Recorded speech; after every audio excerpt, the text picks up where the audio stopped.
Olá, pessoal! Então, sejam bem-vindos para mais uma aula de Química.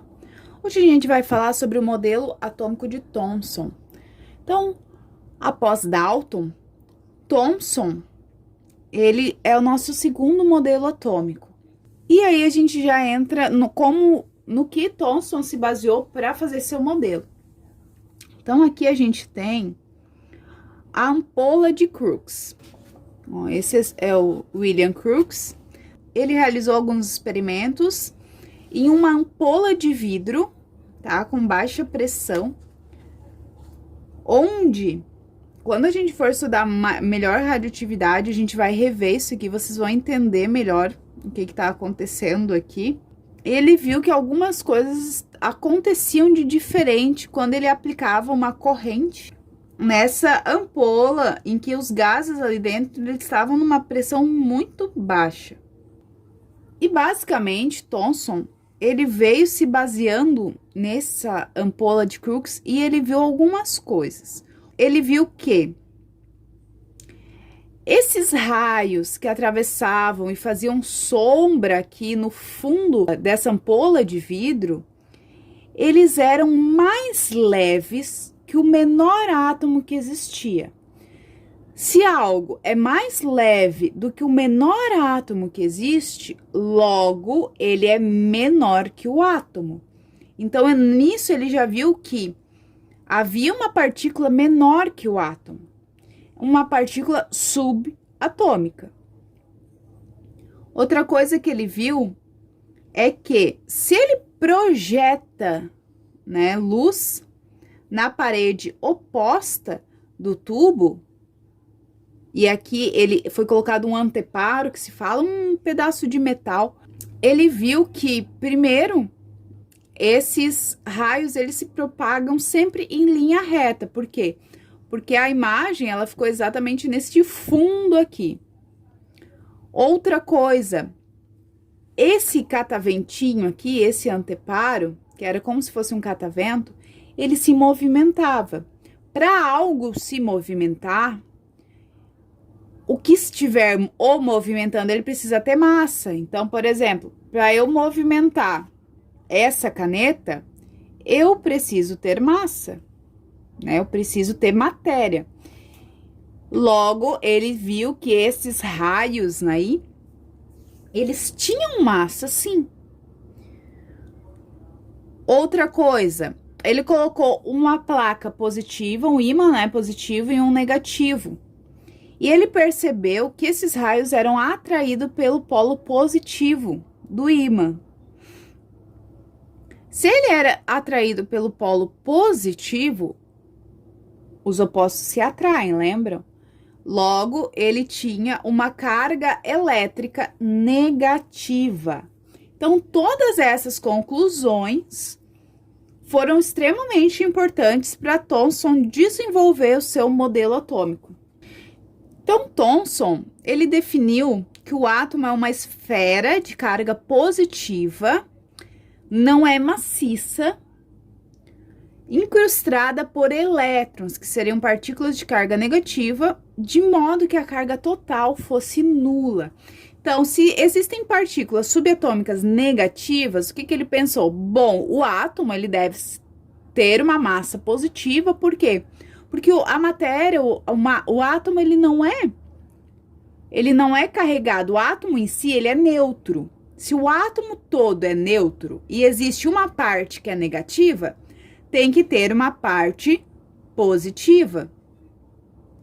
E aí ele fez o seu modelo atômico baseado nisso. Ele viu que o elétron, né, que seria uma partícula de carga negativa, eles são muito pequenininhos em relação ao átomo, então a massa deles é pequena. Ó, qual foi a analogia, né? A analogia do Dalton foi que o átomo era como se fosse uma bola de bilhar, uma coisa dura, rígida, maciça, indestrutível e indivisível.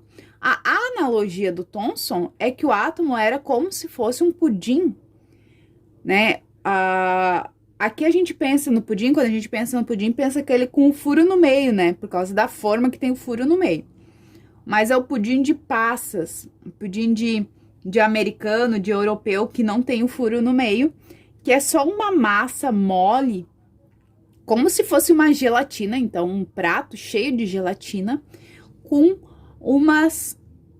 com os elétrons ali incrustados, que fossem, né, na ideia dele, como se fossem passas.